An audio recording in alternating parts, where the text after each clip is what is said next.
ماشاءالله دا نن د اختر څلورمه پنځمه د کلچر ورځ خو نه ده، خو ماشاءالله دا څو کسان موږ ته خاص د پښتانه په روایتي ثقافتي لباس کې موږ ولید او ډېر خوند یې راکوي.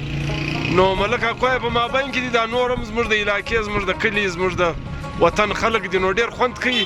زه پر دغه شي مبارکي ورته وایم چې دغه لباس د پښتانه غه دوی ټینګ کړی دی، کور یې ودان. ډېره مننه، مهرباني. السلام علیکم. وعلیکم السلام. ملګرو دا زموږ د خانوزۍ ډېر محترم ملک داود لالا دی، نو یقینا هم دی ډېر شوقي سړی دی او د ده له څنګ سره بیا د ده ډېر ښه ملګری د خانوزۍ کلي بلوزۍ عصمت صاحب دی، د زکاولا صاحب ورور. نو موږ ډېر شپې بعد ولیدل، د اختره بعد موږ د یکشنۍ تعارف به ورسره وکړو. یقینا هم موسم هم ډېر برابر دی او ده نن ډېر ښایسته شوق کړی دی.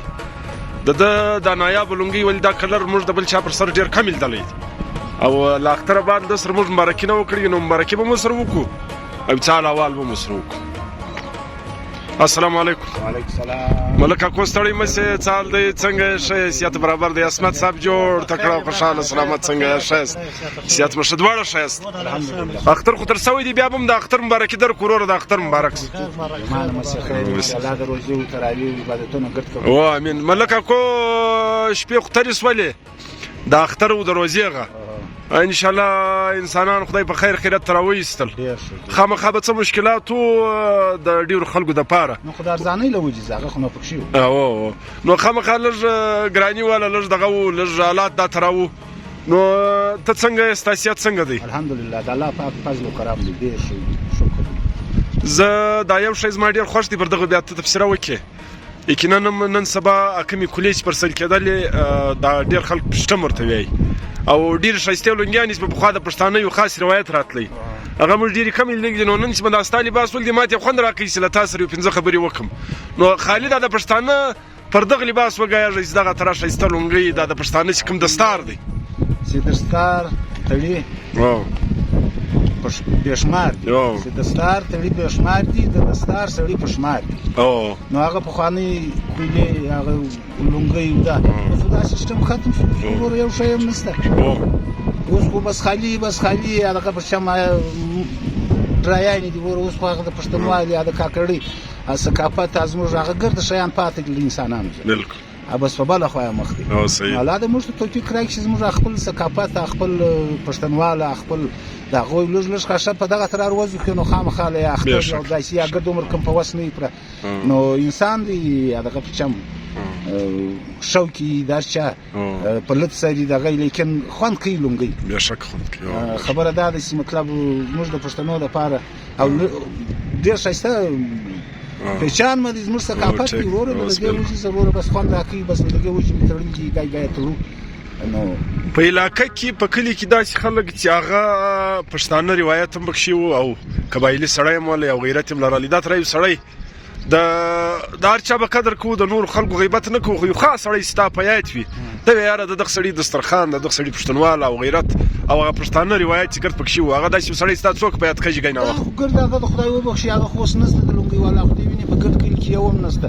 ښه ښایسته زموږ ډېر خدای دې وبخښي، لکه زموږ ډاکټر صاحب محترم ډېر د لیره سړی و، دا په کوټه کې د غټو غټو لونګۍ والا د تاجر نه سراج الدین نه پلانه، نو پر دغه باندې دی روغ پروت په غوښتین کې دی د میډیکل سټوډنټ ولې، نو خوند یې کولی. دا تر نور ډاکټر صلاح الدین صاحب مسکین خدای دې وبخښي اخندزاده صاحب بس په صحیح معنا د علاقې دپاره یو، نو په وشبو کې قبایلي سیستم په کوټه کې دغه وو او دا تاجر نه سراج الدین نه پلانه او بدماشیانو یا قبایلي روایاتو.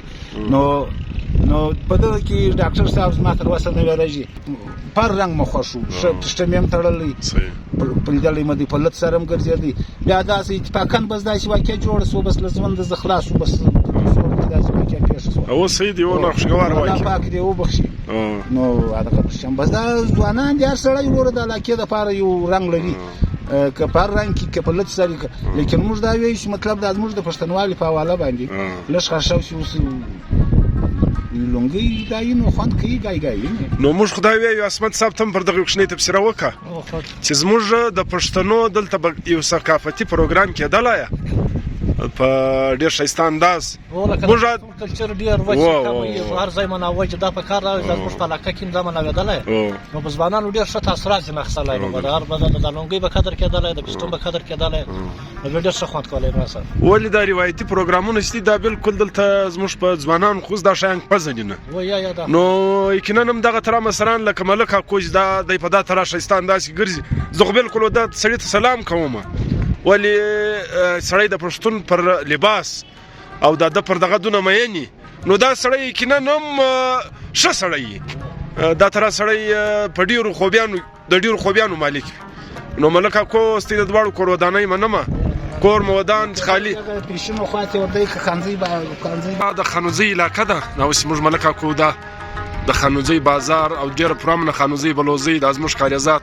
الله دې دغه تر په خیرات ساتي زموږ غډیر شایسته خلک دي نو الله دې دغه تر په خیر خیرات ساتي الله د ازموش علاقه ازموش کلی نه خرابوي او یقینا هم کمزوریانی به خامخاوي خو بهرحال د امن په حواله سره لکه چې د امن په حواله سره زموږ علاقه ډیره ښه علاقه ده او له ظلم څخه خلاص ډیره مننه مهرباني